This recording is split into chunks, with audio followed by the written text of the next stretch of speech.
Sometimes a single image can tell a whole story. But what happens when that image creates more questions than answers? We're talking about a single photograph found in a parking lot that for over 30 years has been the agonizing centerpiece of the baffling disappearance of Tara Calico.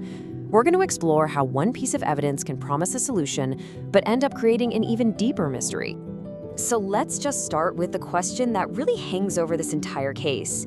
Can one photo actually solve a mystery? Or can it spin one that's even harder to unravel? To really get what's going on here, you have to go back to the beginning. We need to understand the person at the heart of all this, on what should have been a completely, totally ordinary day in Belen, New Mexico. So this is Tara Calico. It's September 20th, 1988. She's 19, a student in college, and she's doing something she did almost every day, heading out for a long bike ride on a route she knew like the back of her hand. And this timeline, this is where a normal morning just turns into an absolute nightmare. Tara leaves at 8 a.m. She's seen at 9:30, just cruising along. She's supposed to be home for lunch at 5 past noon. When she doesn't show, her mom, Patty, goes looking for her. She drives the whole route and finds nothing. No Tara, no bike. She's just gone. So for nearly a year, there's nothing. The case goes completely cold. Then, 1,000 miles away in Florida, something is found. A discovery that would just reignite the whole investigation and honestly horrify the entire country. Okay, so picture this. It's June 15th, 1989. A woman is in a convenience store parking lot, and she spots something on the ground. It's a Polaroid. She picks it up, looks at it, and what she sees is so disturbing, she goes straight to the police. And what's in that photo? It's just chilling. It shows a young woman and a little boy, both of them bound, with duct tape over their mouths. They're just staring into the camera, and they're in the back of some kind of dark van. This picture gets broadcast on national TV, and that's when it finally reaches Tara Calico's family. So this one image, right? It becomes the absolute focal point of the whole investigation. But was it the big break everyone was hoping for? Or was it a devastating distraction? Let's get into the debate.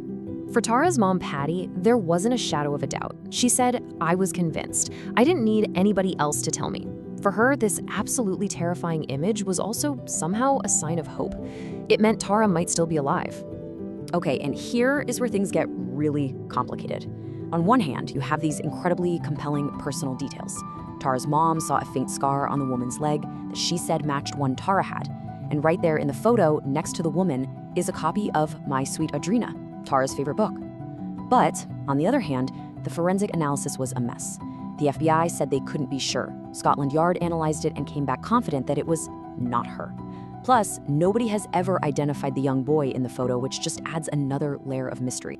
So while the public, and I mean everyone, was completely captivated by this Polaroid, the official investigation was actually exploring a bunch of other leads: eyewitnesses, local suspects, even a supposed confession. And this just gives you a sense of the absolute web of leads the police were trying to untangle.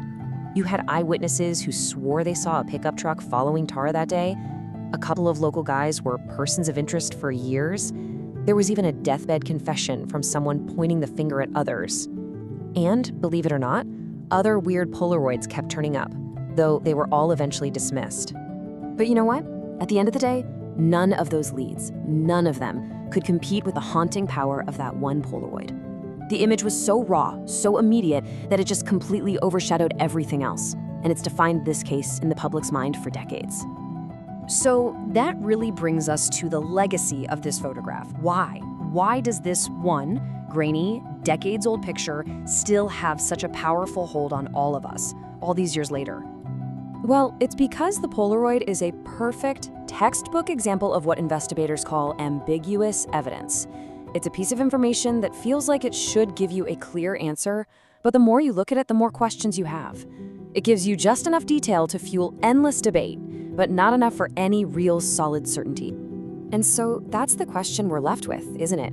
For Tara Calico's family, that photo was a source of unbelievable anguish, but also a sliver of hope.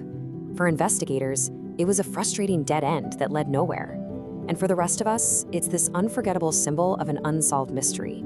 It's a haunting reminder that sometimes the most powerful clues are the ones that don't lead us to an answer, but just deeper into the unknown.